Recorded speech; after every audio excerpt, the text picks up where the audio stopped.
हम शुरू करेंगे प्रश्नावली 1B। एचसीएफ तथा एलसीएम ज्ञात करने हेतु तो आवाज गुणन खंड बने रहिएगा हमारे साथ। देखते हैं आगे क्या होता है। तो एचसीएफ मतलब कोई भी दो संख्याएं या तीन संख्याएं दी हो और उनके आभाज्य गुणनखंडों की न्यूनतम आभाज्य गुणनखंडों की जो कॉमन न्यूनतम घात होगी वह हमारा एचसीएफ कहलाएगी। एचसीएफ मतलब संख्या का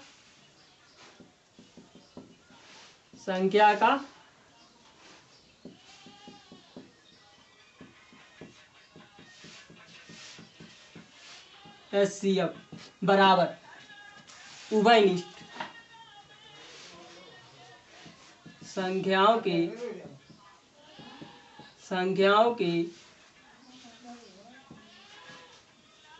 उभयनिष्ठ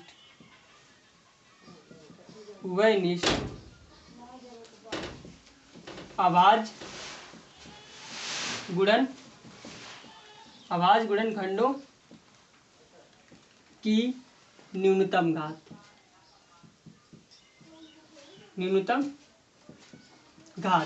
क्या हो गया? न्यूनतम घात। आभाज्य गुणनखंडों की जैसे 4 और 12 दो संख्याएं हैं, जैसे 4 और 12 दो संख्याएं हैं, तो हमारी 4 का क्या होगा 2 गुणे 2, ठीक, और इसका होगा 2 गुणे 2 गुणे 3, तो मतलब इसकी घात 2 बराबर 2 की घात 2 गुणे 3। क्या मान लो ये अधिक हो गया, जैसे 4 8, ठीक, तो 2 गुणे 2 और 2 की घात 3, तो इसका एचसीएफ कितना होगा? एचसीएफ कितना होगा? इसके अनुसार संख्याओं के उभयनिष्ठ आभाज्य गुणनखंडों की न्यूनतम घात। तो उभयनिष्ठ कौन है? ये और इनकी न्यूनतम घात कितनी है? 2 की घात 2। इसके बाद में तुम्हारा और कोई अंक भी हो सकता है, जैसे हमने लिख दिया 40 और यहाँ लिख दें 42, वो 42 मत लिखो,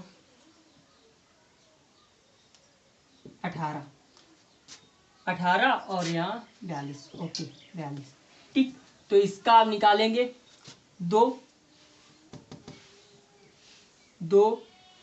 गुणे 3 गुणे 7 या 21 दूनी 42 और 2 गुणे 3 गुणे 3, तो इसकी 2 गुणे 3 गुणे 7 और इसकी 2 गुणे 3 घात 3, तो इसका एचसीएफ कितना हो जाएगा? एक तो हमारा कॉमन हाईएस्ट फैक्टर 2 और दूसरा कॉमन 3, और 3 में घात किसकी कम है?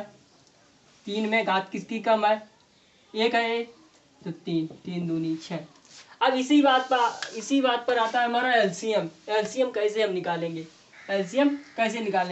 तो यहाँ पर समझ लो एलसीएम कैसे निकालेंगे।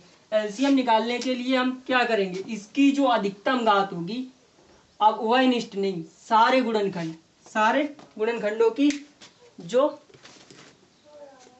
अधिकतम घात होगी, देखो निकालो संख्याओं का एलसीएम। तो संख्याओं के अभाज्य गुणनखंडों की न्यूनतम जगह क्या आ जाएगा? अधिकतम घात। तो हम यहाँ पे देखो सारे लिखेंगे, तो 2 की घात 1 और इसमें दोनों में से किसकी अधिक है घात? 3 की घात 2 और गुणे ये 7, जिसमें नहीं होगा वो भी लिखेंगे, है ना, क्योंकि इसमें उभयनिष्ठ नहीं है सारे। तो हमारा हो जाएगा 7 दूनी 14 और 9, अरे 3 का 9 दूनी 18, 18 सत्ते 126, 18 सत्ते 126, ओके। ये हो गया हमारा एचसीएफ, मतलब संख्याओं का एलसीएम, संख्याओं के आभाज्य गुणनखंडों की अधिकतम घात जितनी हो, तो ये आ जाएगा हमारा एलसीएम, आभाज्य गुणनखंड विषय एलसीएम। इसके बाद में आता है हमारा नंबर 3। यदि संख्याएं 2 हों, क्या हो? यदि संख्याएं 2 हों तो उनके एलसीएम निकालने के, माना कि संख्याएं सेकेंड, थर्ड, एक HCF, दूसरा LCM और तीसरा थर्ड हो गया दो संख्या। माना कि दो संख्याएं ए और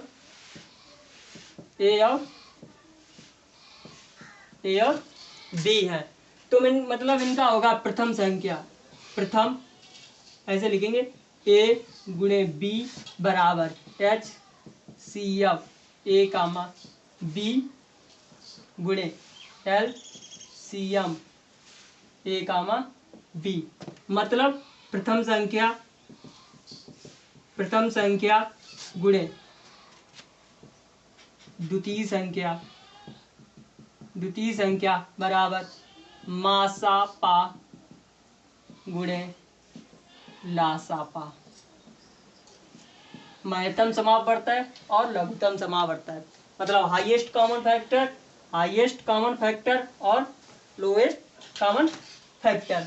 ये तो हो गया हमारा इसके अनुसार। अब इसके बाद में आता है मतलब 1 2 3 और 4 संख्याओं में कम से कम तुम्हें 3 या 2 दी जाएंगी, तो तीसरी और चौथी कैसे पता करोगे। तो अगर हम यहाँ से निकालना चाहें केवल ए बराबर, तो HCF ए कामा बी गुणे LCM ए कामा बी बटे बी, मतलब द्वितीय संख्या। इसी प्रकार हम निकालना चाहें बी बराबर, क्या निकालना चाहें बी बराबर, भागिएगा मत, बने रहिएगा।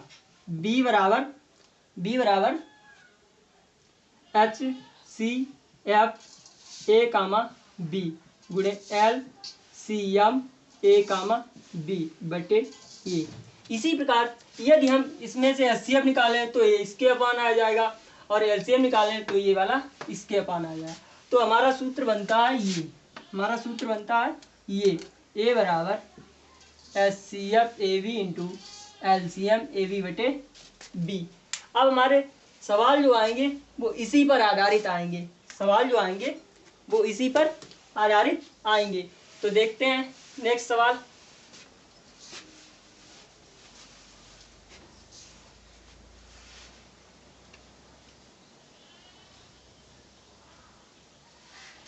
देखते हैं नेक्स्ट सवाल। जैसे 1B का फर्स्ट क्वेश्चन है 140 के अभाज्य गुणनखंड बताइए। 140 के अभाज्य गुणनखंड बताइए। तो आप कैसे निकालेंगे? सबसे पहले तो इसके फैक्टर काटेंगे। तो फैक्टर हमारे क्या हो जाएंगे?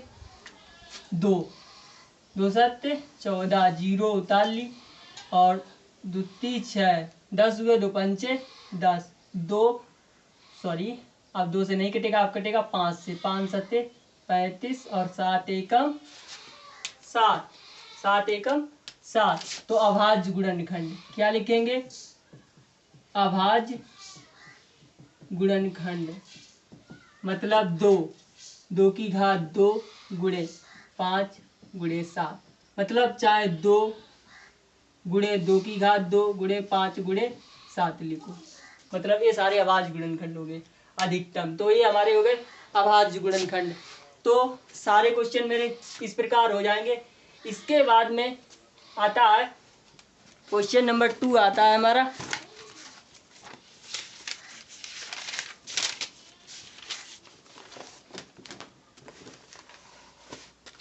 क्वेश्चन नंबर 2 आता है, देखेंगे 26 और 91। 26 और 91 दो संख्याएं दी गई हैं। इनका HCF और LCM निकालिए और बताइए क्या इन दोनों संख्याओं का गुणनफल HCF और LCM के गुणनफल के बराबर होगा। मतलब ये वाली विधि पूरी प्रूव करनी है तुम्हें, ये वाली विधि। तो पहले हम इसका निकालेंगे HCF। ये हमारा क्वेश्चन हो जाएगा क्वेश्चन नंबर, इसे हम मिटा देते हैं। ये हमारा हो जाएगा क्वेश्चन नंबर 2 का फर्स्ट। तो सबसे पहले हम इसका निकाल लेते हैं HCF। तो छोटी और बड़ी 91, तो 26 कितनी बार जाएगा? 2 चौकू 8, 4 बार। तो 4 चंग 24 की 4, 4 चंग 24 की 4 और 4 दूनी 8 और 2 ज़्यादा होंगे 3 बार। तो 3 छाक 18 की 8, 3 छाक 18 की 8 और 3 दूनी 6, 1 7 घटाओ। यहाँ 11 11 में से 8 गई 3 और यहाँ 8 में से 7 1, 26, 13 दूनी 26। तो ये बचा हमारा HCF। HCF कितना हो गया? HCF कितना हो गया? 26 का 91 का 13। इसके बाद में हम निकालेंगे LCM। LCM 26 का 91 का। तो LCM हो जाएगा हमारा, देखो अलग अलग फैक्टर काटेंगे या एक ही में रख लेंगे। 26 का 91, 26 का 91 2 13 और 91। इसके बाद में 13 से या 7 से कट जाएगा। 13 ऐसे उतार लो, 7 एकम 7 और 7 किया 21, 13 एकम 13 और 13 एकम 13। तो इसका LCM कितना हो जाएगा? 2 गुणे 7 गुणे 13, 2 गुणे 7 गुणे 13, 13 सते 91, 2 एकम 2 2 में 18, 182, 182। अब हम देखते हैं कि HCF और LCM का मल्टीप्लाई दोनों संख्याओं के गुणनफल के बराबर होगा। तो अभाज्य गुणनखंड विधि, अभाज्य गुणनखंड विधि। तो क्या होगी? A इंटू बी बराबर HCF A कामा B गुणे LCM A comma B, A comma B। अब ये होगी ये हो गई B। तो 26 गुणे 91 और 13 गुणे 182। तो 26 एकम 26 की 6, 26 एकम 26 की 6, 26 निम्मा मतलब सीधा 26.260 और घटा देते हैं 26। तो कितना बचेगा? 234। कितना बचेगा? 234। 4 5 में से 2 गया 3, 234 डायरेक्ट। 234 और 26 और 2 हासिल है, ये हो गया 2366। 2366। इसके बाद में आता है 13 दूनी 26 की 6, 13 तिछंग और 23 सत्ते 91, 13 अट्ठे 104, 104 और 2 106 हासिल 10 और 13 एकम 13, 13 और 10 23। ये क्या हुआ हमारा? बराबर। क्या हुआ हमारा? बराबर। तो ये सत्यापित हो गया, ये सत्यापित हो गया। इसके बाद में इसके सारे जितने भी सवाल होंगे सारे हो जाने चाहिए। क्वेश्चन नंबर 2 के सारे ऐसे ही सवाल हैं, मतलब 2 संख्याएं दी गई हैं और उनका पहले HCF निकालो फिर LCM निकालो, फिर दिखाओ कि उन संख्याओं का गुणनफल और HCF और LCM के गुणनफल के बराबर है या नहीं, है या नहीं। तो अब मिलते हैं हम नेक्स्ट सवाल में। क्वेश्चन नंबर 3 हमारा, देखते हैं क्या कहता है। क्वेश्चन नंबर 3, क्वेश्चन नंबर 3 हमारा क्या कहता है? HCF 306 और 657, 657 बराबर 657 बराबर 9। तो इसका LCM ज्ञात कीजिए। देखो HCF दिया गया और LCM पूछा गया। क्या पूछा गया? 306 का और 657 बराबर क्वेश्चन मार्क। क्वेश्चन मार्क पूछा गया। तो बताइए, तो हम यही अभाज्य गुणन खंडभेद, अभाज्य गुणन खंडभेद, तो A इंटू बी बराबर S H C F A comma B और गुणे L C M A comma B, मतलब ये हो गई ये हो गई बी। तो हमारी संख्याएं दी गई हैं 306 गुणे 657। इसके बाद में दिया गया HCF कितना 9 और गुणे LCM ए और बी के मान रख लेंगे 306 और 657। तो 306 गुणे 657 बटे 9 बराबर LCM 306 गुणे 657। समझ में आया? समझ में आया कि नहीं? अब देखो हम काट देते हैं, 9 से कट जाएगा, 9 एकम 9, 9 तिया 27, 3 बचे 36 हुए, 9 चौक 36, 34 गुणे 657 बराबर LCM 306 गुणे 657। गुणा कर लेते हैं, LCM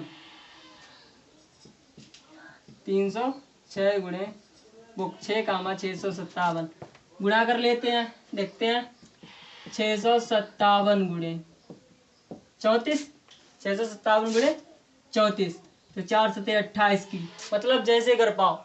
सबसे सरल तरीका है ये, हम करने को तो डायरेक्ट भी कर सकते हैं, लेकिन फिर तुम ये कहोगे ये कैसे आ गया, 34 का पारा हमें नहीं याद है।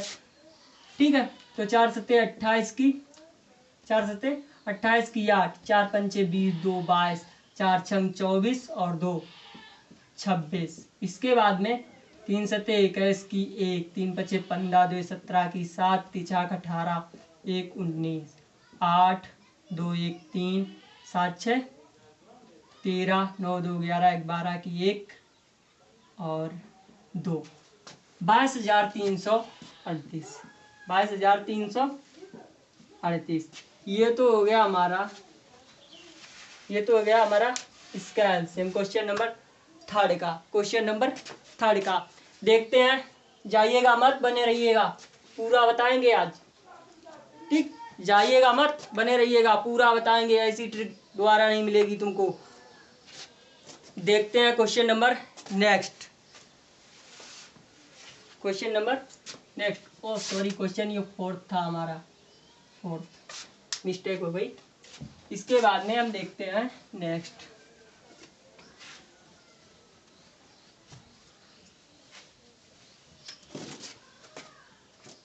क्वेश्चन नंबर 5th, 225 HCF 225 और 60 का किसके बराबर है, किसके बराबर है? 225 गुणे 5, 225 गुणे 5 माइनस 10x। ओके, यही है ना क्वेश्चन, यही ना क्वेश्चन, 225 गुणे 5 माइनस 10x किसके बराबर है? HCF 225 और 60 के। सबसे पहले तो हम इसका निकाल लेंगे HCF, कैसे देखते हैं। सेट, ये छोटी ये बड़ी, बड़ी वाली अंदर लिख लो 225, तो 60 का कितना बार जाएगा, देखो छतियाँ, इसका 1 अंक और इसका 2 अंक, जाइएगा नहीं, बने रहिएगा। देखते हैं 6 और इसके 2 बार, छतियाँ 18, 6 चौक 24 ज़्यादा हो जाता है, तो 3 बार 0 पिछाक 18, 5 में से 0 गया 5 और यहाँ से हासिल ली कितने हो गए 12, 12 से 8 गए 4, 45 और 60, कितना हो गया 45 एकम 45, बचा कितना 15 और 45 इधर लिखा, तो ये हो गया 15 तिया 45। जब शेष हमारा पहले भी बताया था शेष फल 0 आ जाए भाई हमारा HCF, तो HCF कितना हो गया 225 और 60 का कितना हो गया 15, तो ये हमारा इक्वल टू 15 के हो जाएगा। तो यहाँ पर इसका मान रख देंगे, देन तब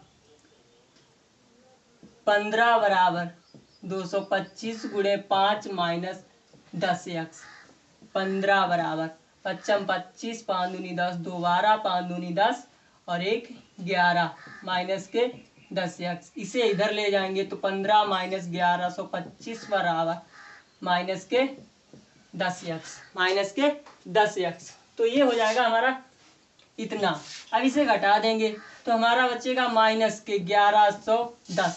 25 में से 5 में से 5 गया 0, 2 में से 1 गया 1, 1110 बराबर माइनस 10।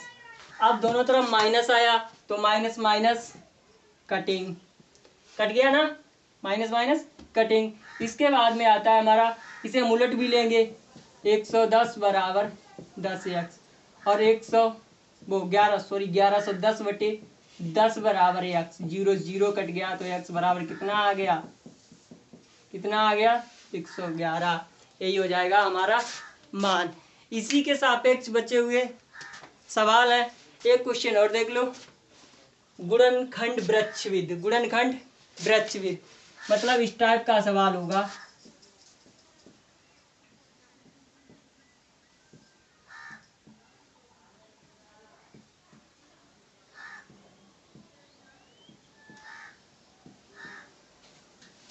अब जैसे यहाँ देगा तुम्हें 2 और यहाँ 6, ये खाली स्थान, और यहाँ होगा 18 और ये 22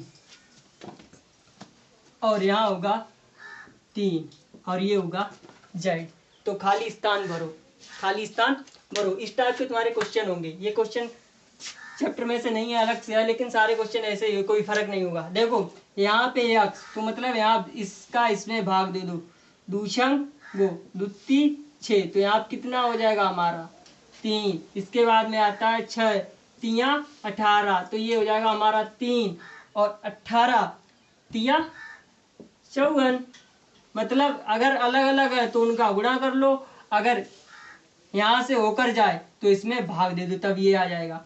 अगर यहाँ से और यहाँ ये गायब है तो इनका मल्टीप्लाई, और ये होता है डिवाइड, ये होता है मल्टीप्लाई इसके अंदर, है ना। तो ये हो गया हमारा गुणनखंड वृक्षविद। इसके बाद में आते हैं कुछ सवाल, तो समझ में आया पूरा। इसके बाद में कुछ सवाल आएंगे हमारे इस टाइप के।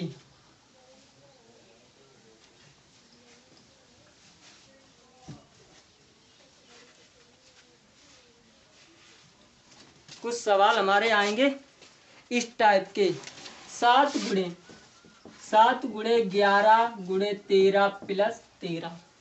7 गुणे 11 गुणे 13 प्लस 13। बताइए संख्या भाज्य है या अभाज्य। तो एक आधारभूत प्रमेय है, अंकगणित की एक आधारभूत प्रमेय है।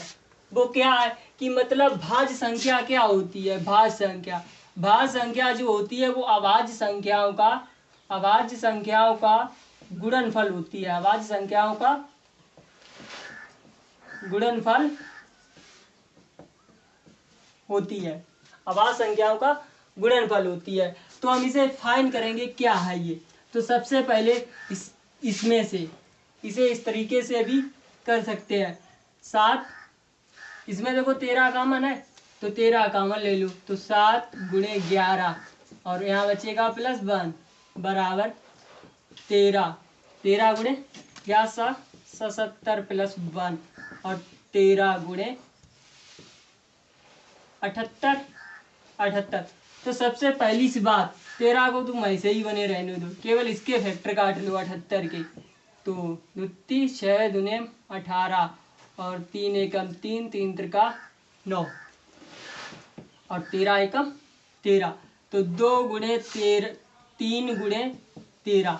तो सीधी सी बात है, हम पहले ही बता चुके कि जो भाज्य संख्या होती है वो अभाज्य संख्याओं का क्या होती है, गुणनफल। अभाज्य संख्याओं का गुणनफल। तो ये सारी हमारी कैसी हैं, अभाज्य संख्या है। तो अतः संख्या भाज्य होगी। आज का चैप्टर आपका क्लियर हुआ। तो कमेंट जरूर दीजिए समझ में आया कि नहीं आया। समझ में आया कि नहीं आया? ठीक है, तो मिलते हैं नेक्स्ट वीडियो में। ओके।